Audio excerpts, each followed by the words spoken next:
Please silence your cell phones, hold all sidebar conversations to a minimum, and we'll get started with Between the Slides in 3, 2, 1.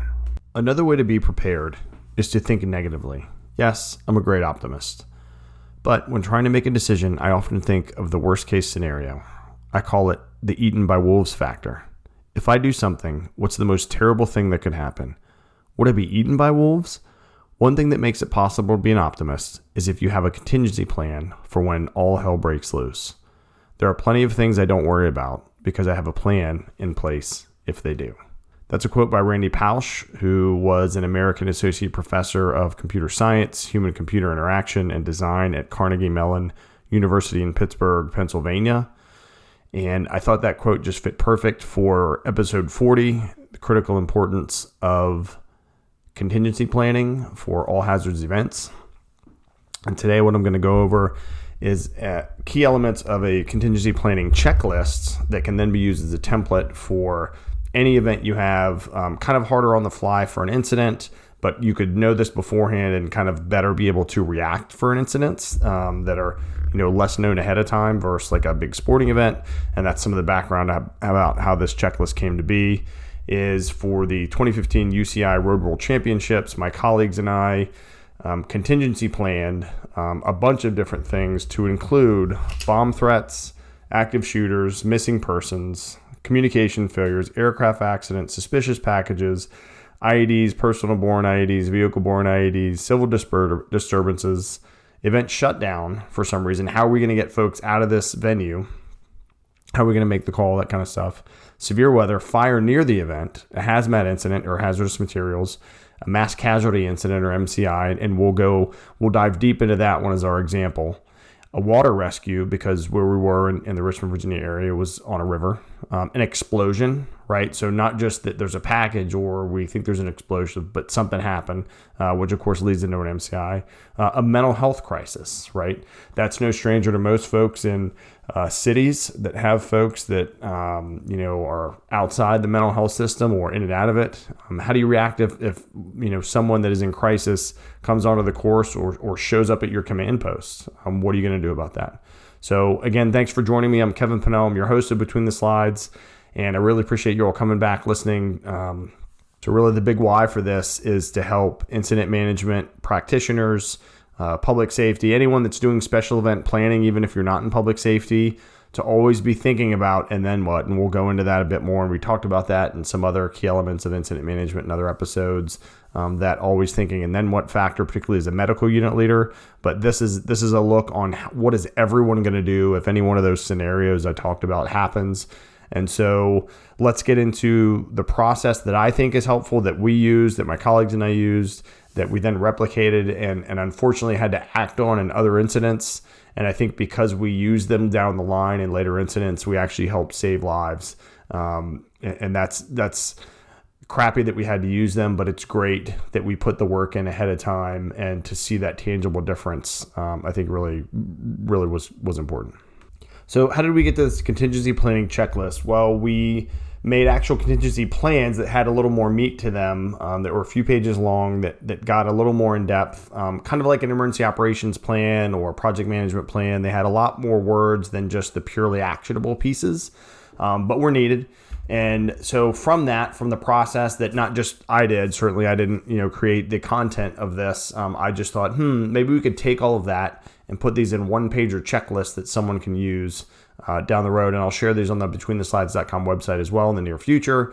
And that someone could take to any event and be ready for any incident, within the event.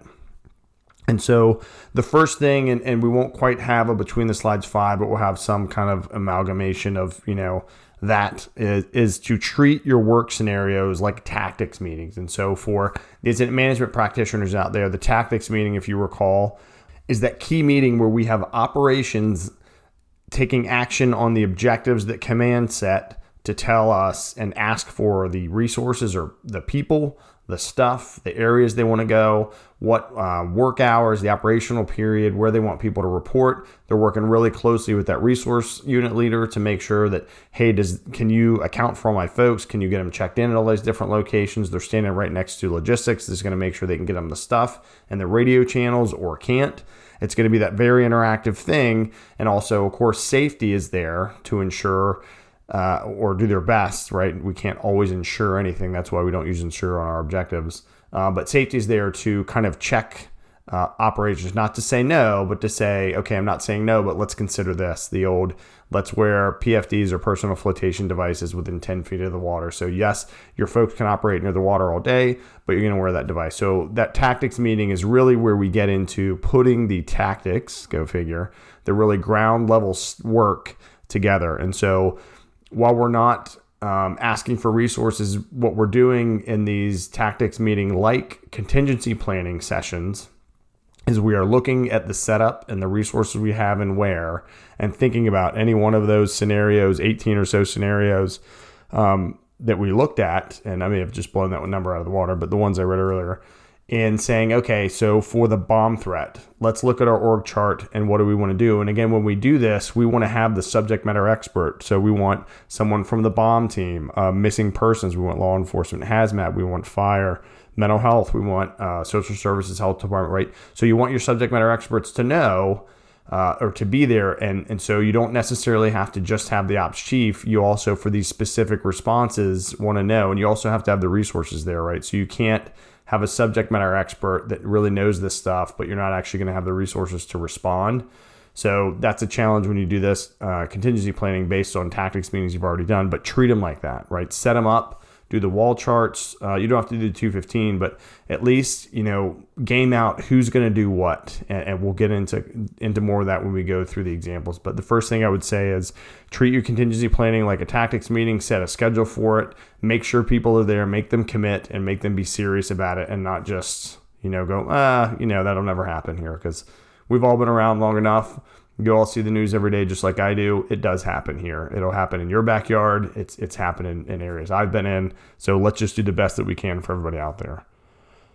The second thing I would say, and definitely consider, and I talked about this in the Gettysburg Leadership episode on episode 10, is to always be thinking about, and then what? And I talked about that a bit as well. So we're always thinking, we're going to have 10 people deployed over there. They're going to patrol this area, and then what? Okay, so then we'll get into contingency stuff, thinking about the eaten by wolves thing. What if this happens? What if that happens? Okay, first we're going to respond and secure the area, and then what? Okay, then we're going to try and get medical people in there and just, building on that. The other thing I would say is use the PACE model. That's for contingency planning. So that means we're going to have a primary, an alternate, a contingency, an emergency plan, right? And we're going to look at all those things.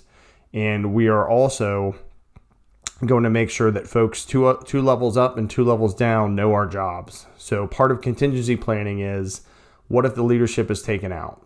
What if a key person that has information is injured or stuck in the rubble of a collapse, and you're now in charge of the unit that you were a staff member in? Was that knowledge shared with you? That's key. So make sure we're paying this knowledge forward as we're getting ready for this event.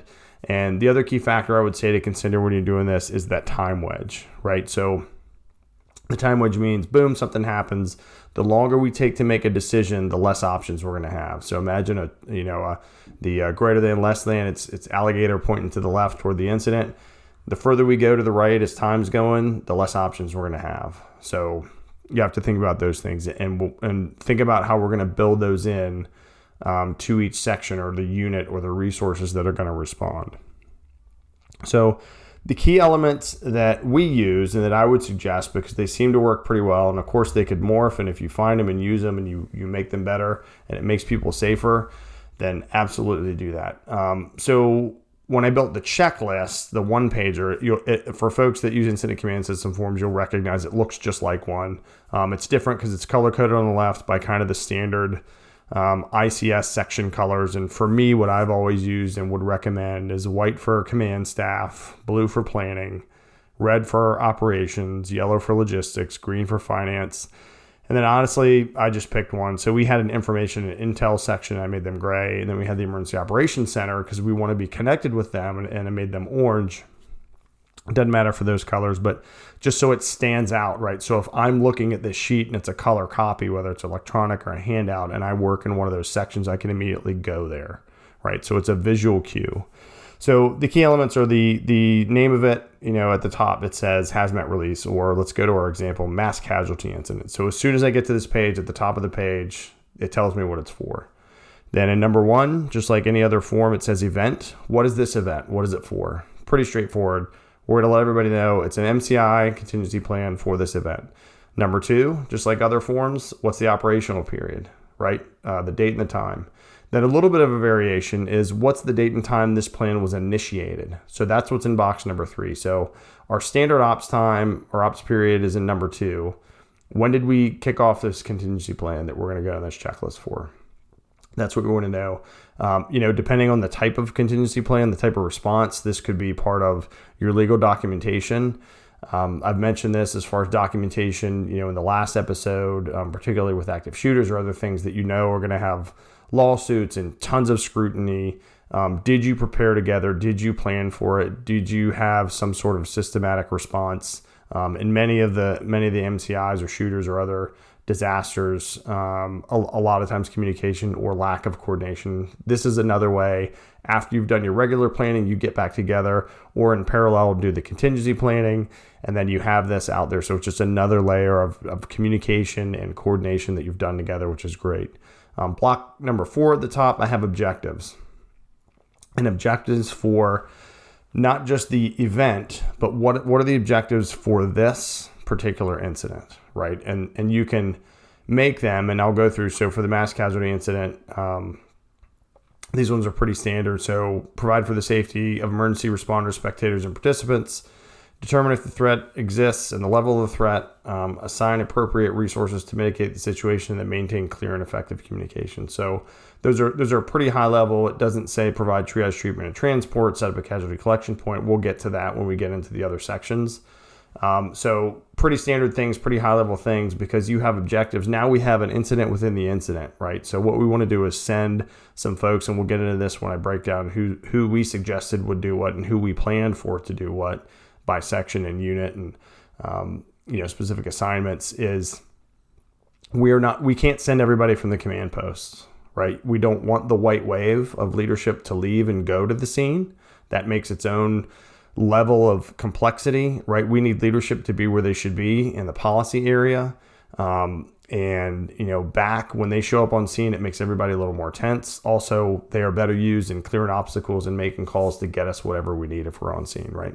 Or if you're that person, if you're in leadership, if you're a part of the white wave, try and, do your best to stay back. Make sure you get resources to people, ask them what they need, and support and coordinate.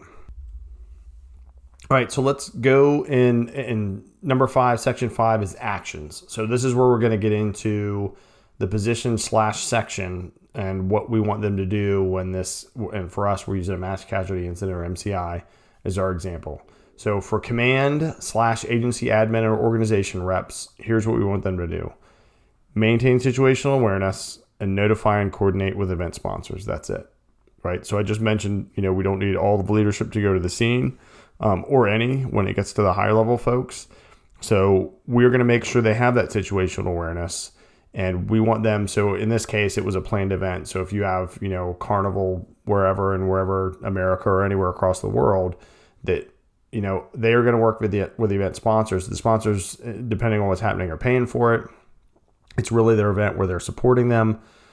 When things happen, obviously the dynamic changes with public safety and with event sponsors, but that's their liaison, their leadership, primary function and power there is to really work with the folks that are in charge of that event that were there supporting the agency administrators and the organization reps and help get us what we need, help get folks out of our way, make sure that we're all working together. And that's pretty much it, what we looked at. Safety. We're going to coordinate situational awareness with planning, right? And we're going to gather information from assistant safety officers if you have them. So safety is going to help us or help coordinate if they have assistant safety officers out in the field spread out across this event. If it's a big geographic area, then that's a big thing. And they're going to coordinate with us with the situation unit, because the situation unit is going to be the one that's be able to tell them how many patients, how many reds, yellows, where they're going, all that kind of stuff. And safety can help get a handle. They could send an assistant safety officer to the scene, help support and coordinate other folks like that. But that's what we want them to do, is awareness and get info from their people in the field. So again, we're not sending them out there. If you have one safety officer and it's a smaller event, makes sense. We happen to have a lot of folks, so it's a big deal. Public information, huge, right? Every time you see something on the news right after it happens, it's usually wrong. Number of victims changed, number, hurt, injured, killed, etc. It's usually wrong, because the media, every channel wants to be first, not right. So the first thing we want our PIOs to do is monitor the media for rumors. What are they saying? What's right? What's not right? And updates, right? So send alerts out. We want them to start doing the pre-scripted notifications and reports to the media that they are good at doing. They hopefully already have relationships established with our media partners, because it's a big event, whatever event you're hosting or that we happen to host. And so we're going to coordinate with them and make sure they're getting the message out, right? And whatever that is a whole public information course and thing that we won't get into, but that's their deal, is check for rumors, get the message out. The liaison officer, we're going to make sure that our partner agencies are all in sync and in the know, right? That's totally in line with what the liaison officer does all the time.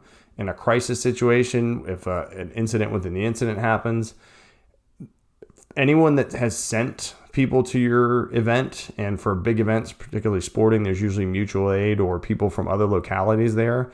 They're going to be wondering what's going on with their people. So liaison can help us alleviate fears or help pass information to our partner agencies, and that's a huge conduit for us.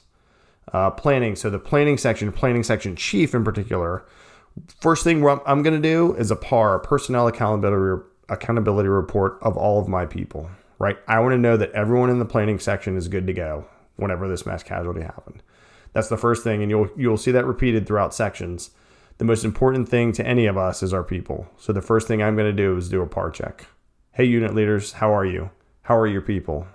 Right? It's on down the line. Until I know that 100% of my folks are good to go, I'm not going to the next step.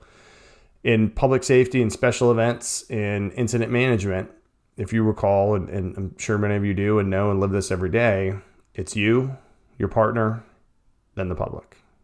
No different, right? So if my people aren't okay, I'm going to be worried about them. So I'm going to shore that up for the right reasons and to make sure that they're good to go. And if not, then that goes down a whole nother road of checking on our folks. Next thing I'm going to do is, as needed and as requested, keyword as requested, I'm going to send people to support the incident. I'm not just going to shove people out there and send them. And we talked about, some of the perceived active shooter response or responses I've been to, and folks go in the capacity of, one vein of responding as an EMS provider, and then you're doing IMT stuff. When you're already at a planned event and you already have, resources and stuff there, try and control that dispatch, self-dispatch, self-deployment to different areas. That doesn't mean if someone that's got, the extra bag of tourniquets that's around the block shouldn't run over there if they know there's a lot of injuries. But just do that balance. So first thing is, hey, do you need some folks? Do you need someone with a notepad to take accountability? Good, cool. I got one. They're going with you. That's what's up. And then I'm going to maintain situational awareness, right? So I am also not going to run to the scene as the planned chief.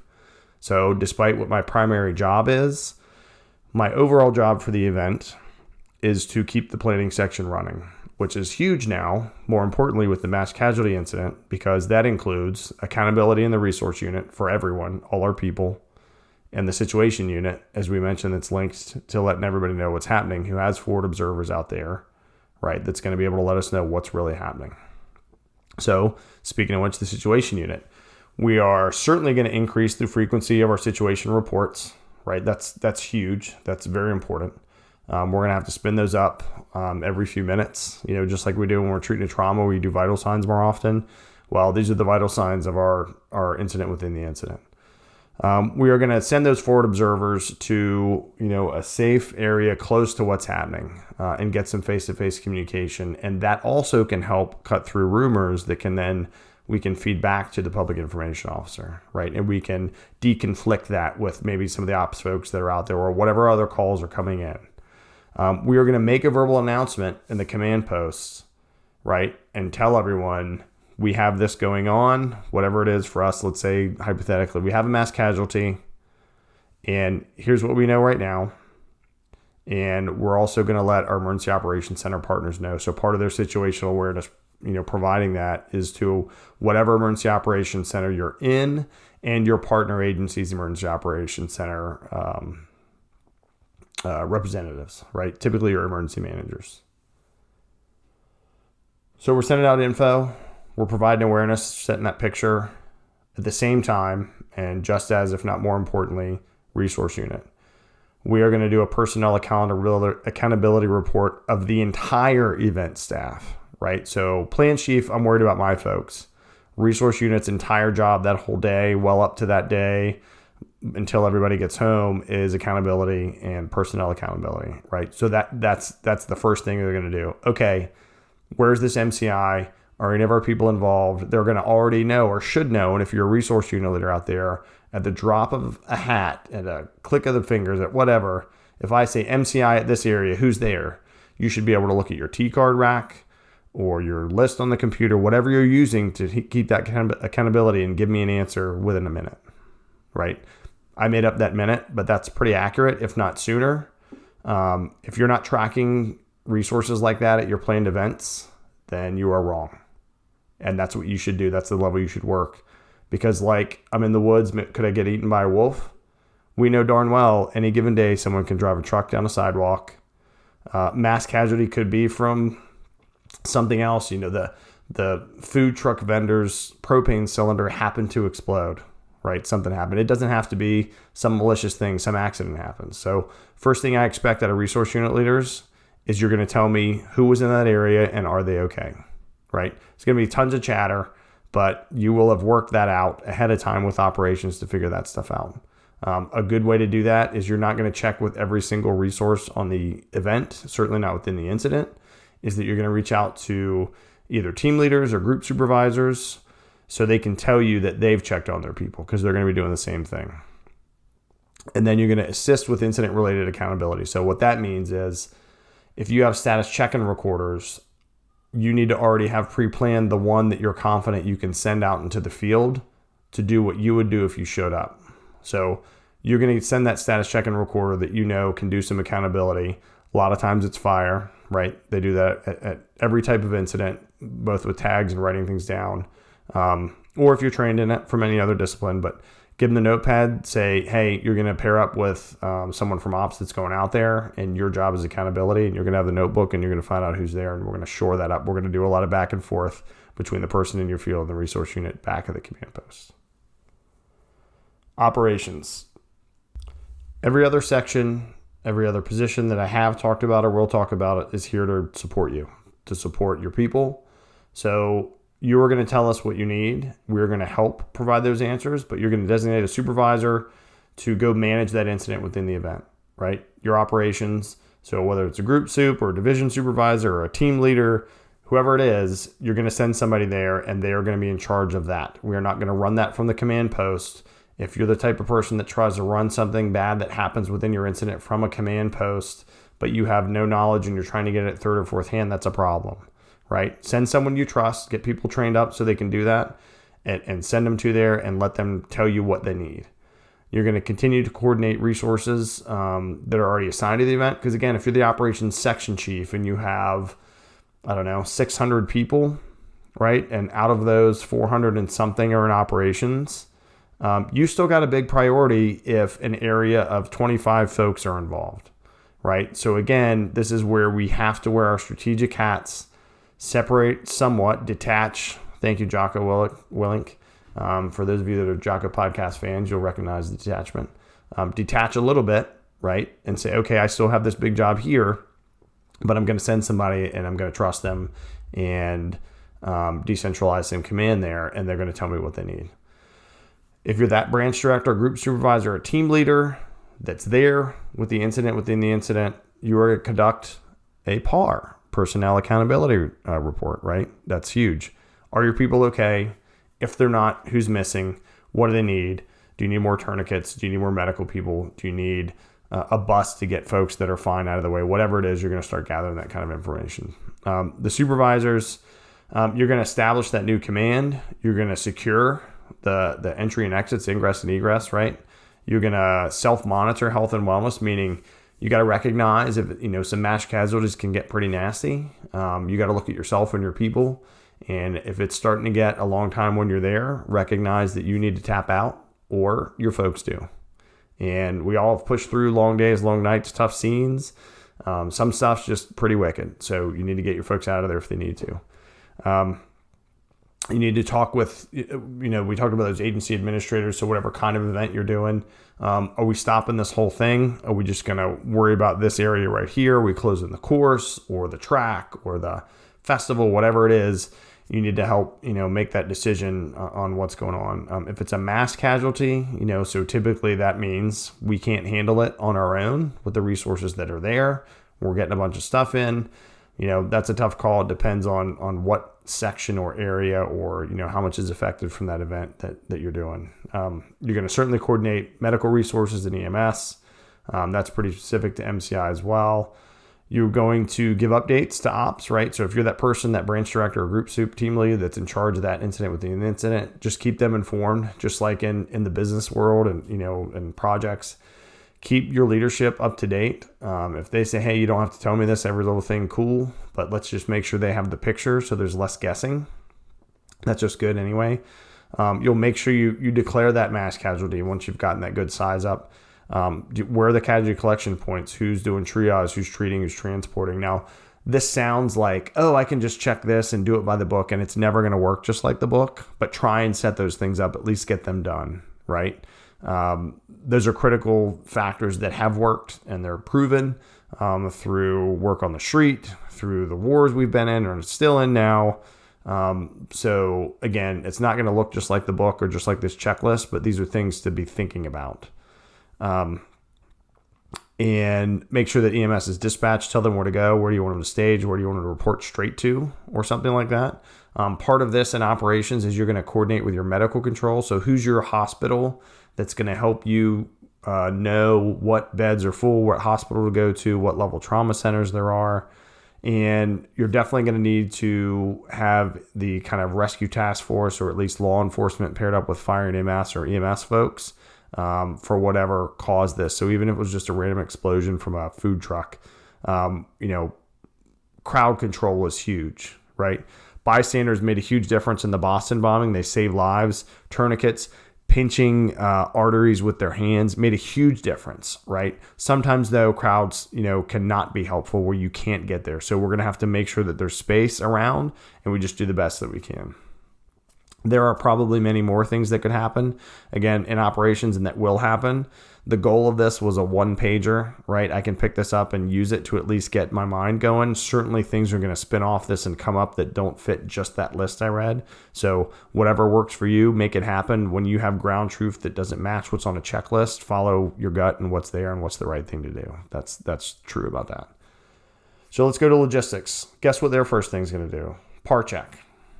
Right? Logistics section is going to check their folks, because logistics also is going to have people in a warehouse, out in the field, all over the place, right? They may be running radios and supplies and water and food and whatever. They're going to check on who's where. They're going to check with their units. Hey, units, tell me what's going on. Hey, branches, units, tell me what's going on. They're going to work with the resource unit and the emergency operations centers on any logistical requests. Maybe at this event you have a stockpile of tourniquets and we need them somewhere. Maybe the EOC does, and they can get them to you. So they're going to be doing a lot of that, supply coordination, both with resource, looking at where are the people and what do they need, and the emergency operations center with what can you send me or what can I send you, kind of back and forth, more the EOC to you, right? Because the EOC shouldn't be on scene.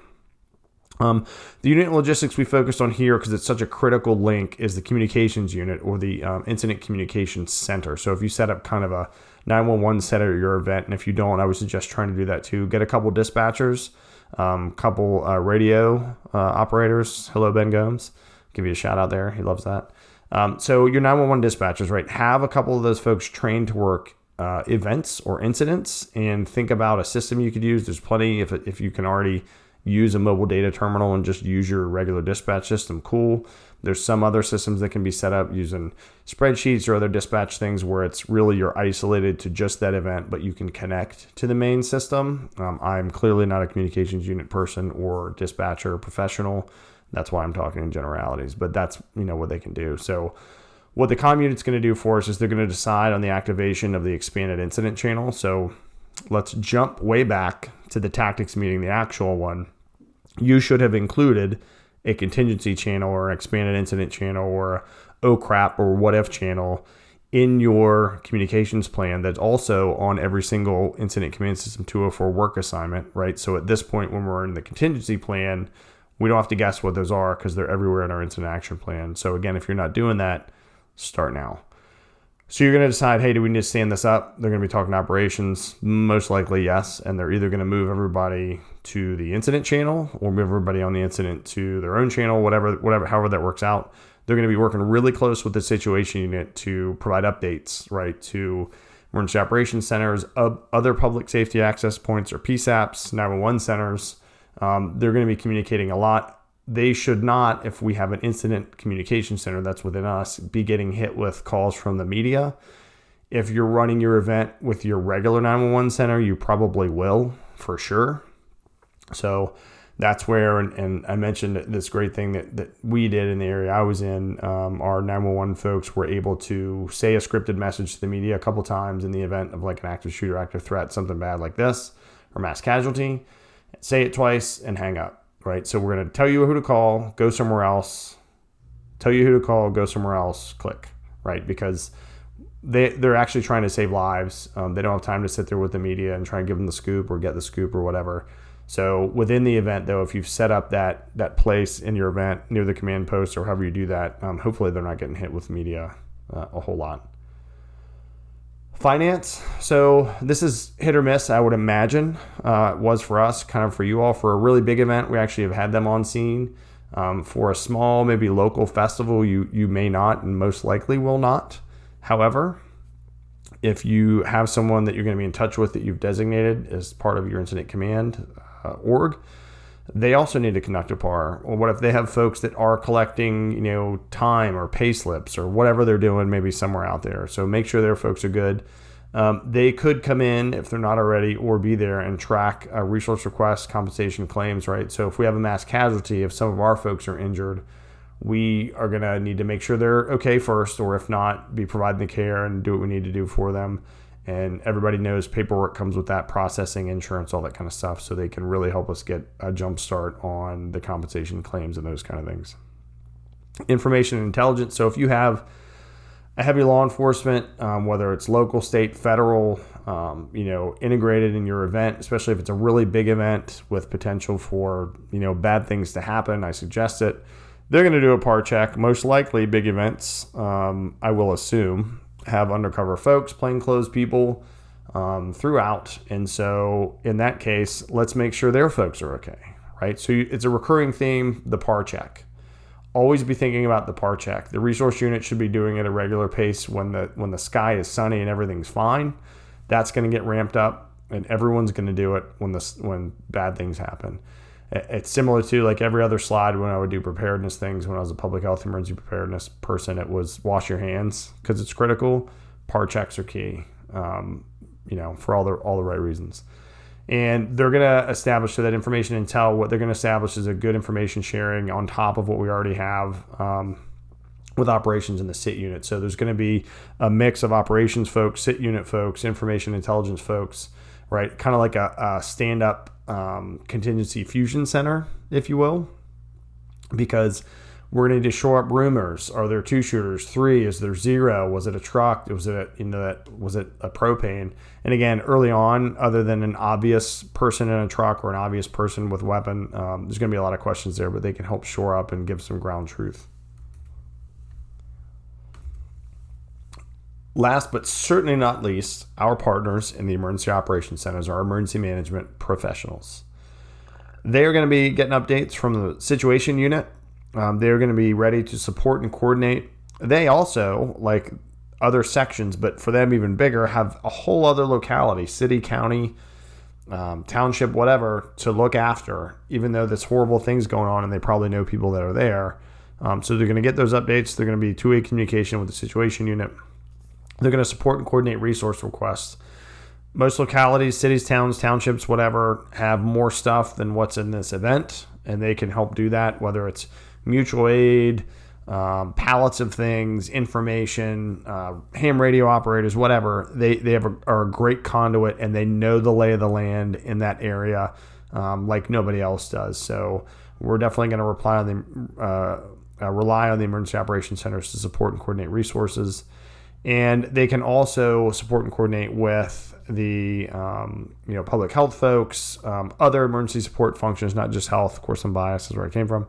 Hospital coordinating centers, any other entity that we need to partner with. This one is for a mass casualty incident. So Regional Hospital Coordination Center, that was is something that we have in Virginia, and I think is replicated in a bunch of other places. And then Emergency Support Function 8, which is public health and medical.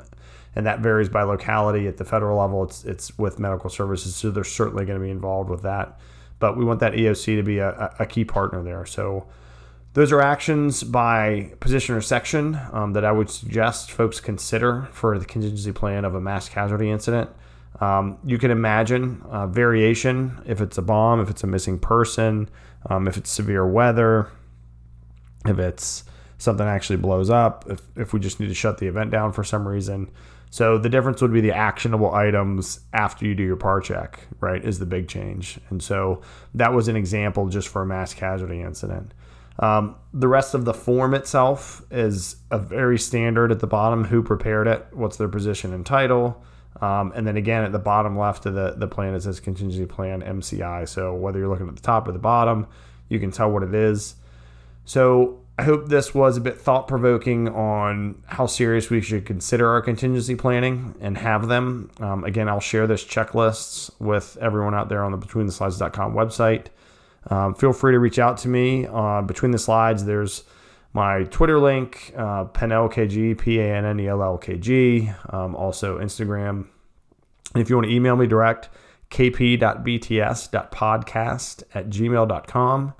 Thank you all so much for helping me get to episode 40. I appreciate you all coming on the journey with me. Godspeed.